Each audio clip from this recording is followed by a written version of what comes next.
Hi friends, welcome to Kavis lifestyle. நம்ம சேனலை subscribe பண்ணிவிட்டு பக்கத்தில் இருக்க பெல் சிம்பிளை கிளிக் பண்ணி ஆல் ஆப்ஷனை கிளிக் பண்ணிக்கோங்க. ஹலோ ஃப்ரெண்ட்ஸ், இன்றைக்கி நம்ம சேனலில் ரொம்பவே யூஸ்ஃபுல்லான ஒரு வீடியோ தான் பார்க்க போகிறோம். பெண்களுக்கு மாதவிடாய் காலத்தில் வரக்கூடிய ஸ்டொமக் பெயினை எப்படி ஹோம் ரெமெடி வச்சு 5 நிமிஷத்தில் நம்ம குணப்படுத்தலாம் அப்படிங்கிற ஒரு ரெமெடி தான் பார்க்க போகிறோம். இந்த வயிறு வலி வந்தாவே ஸ்கூலுக்கு போகிற குழந்தைங்களாக இருக்கட்டும், காலேஜ் போகிறவங்க, ஒர்க்கு போகிறவங்க, அவங்களுக்குலாம் ரொம்ப ஹெவியாகவே இருக்கும். என்ன பண்ணுறதுன்னு தெரியாமல் இருப்பாங்க. ஸோ நான் சொல்கிற ரெமெடியை ஃபாலோ பண்ணோம் அப்படின்னா 5 மினிட்ஸில் க்யூர் ஆகிறத உணரலாம். இப்போது அதுக்கு தேவையான பொருட்கள் என்னென்னு பார்க்கலாம். இது ரொம்ப சிம்பிளான இன்க்ரீடியண்ட் தான், நம்ம கிச்சன்லேயே அவைலபிளாக இருக்கக்கூடியது. எல்லோருக்கும் தெரிஞ்ச ஃபெனுக்ரீக், வெந்தயம் ஒரு ஸ்பூன் எடுத்திருக்கேன். இது நல்லெண்ணெய். பெண்களுக்கு மட்டும் இல்லை, நார்மலாக சின்ன குழந்தைங்க பெரியவங்க வரையிலும் வயிறு வலி இருந்தாவே நம்ம மேக்ஸிமம் யூஸ் பண்ணுறது நல்லெண்ணெய் தான்.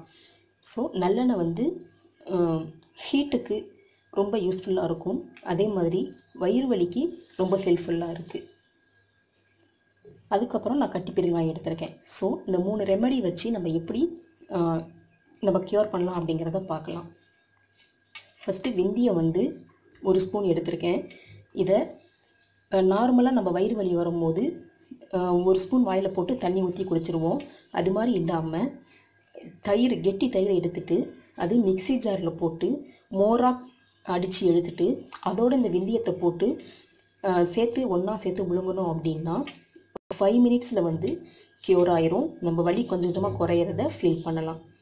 அதுக்கப்புறம் நல்லெண்ணெய் 1 ட்ராப் கையில் எடுத்துட்டு அதுக்கப்புறம் இதோட கொஞ்சமாக வாட்டர் மிக்ஸ் பண்ணிக்கணும். ரொம்ப ஓவராக மிக்ஸ் பண்ணக்கூடாது. வாட்டர் 3 ட்ராப் நல்லெண்ணெய் எடுத்தோம் அப்படின்னா 1 ட்ராப் 2 ட்ராப் தண்ணி விட்டு நல்லா கலந்துகிட்டே இருந்தோன்னா ஒரு ஜெல் ஃபார்மெட்டுக்கு வரும். அந்த ஜெல் ஃபார்மெட்டில் வந்ததுக்கு உடனே நம்ம வயிற்றில் தொப்புள் இருக்குது இல்லைங்களா, தொப்புள் இருக்க பகுதியில் நல்லா அப்ளை பண்ணிவிட்டு சர்க்குலர் மோஷனில் 5 மினிட்ஸுக்கு நல்லா நம்ம அப்ளை பண்ணி மசாஜ் பண்ணி விடணும். அப்படி மசாஜ் பண்ணி விட்டோம் அப்படின்னா 5 மினிட்ஸில் வலி படிப்படியாக குறையும். இதை ஒரு நாளைக்கு 2 to 3 டைம்ஸ் வரலும் செய்யலாம். அதுக்கப்புறம் பெருங்காயம் எடுத்துருக்கேன். கட்டி பெருங்காயமோ தூள் பெருங்காயமோ இதெல்லாம் எடுத்துக்கலாம். சுட தண்ணியை நல்லா கொதிக்க வச்சு அதில் இந்த பெருங்காயத்தை போட்டு நல்லா கொதிக்க வச்சுட்டு வடிகட்டினதுக்கப்புறம் இதை நம்ம குடித்தோம் அப்படின்னா கேஸ்ட்ரிக்காக இருந்தாலும் வயிறு வலி சரியாயிடும். அதே மாதிரி பெண்களுக்கு வரக்கூடிய வயிறு வலி ரொம்பவே குறைஞ்சிரும். இது ரொம்ப யூஸ்ஃபுல்லான டிப்ஸ் ஃப்ரெண்ட்ஸ், ட்ரை பண்ணி பாருங்கள்.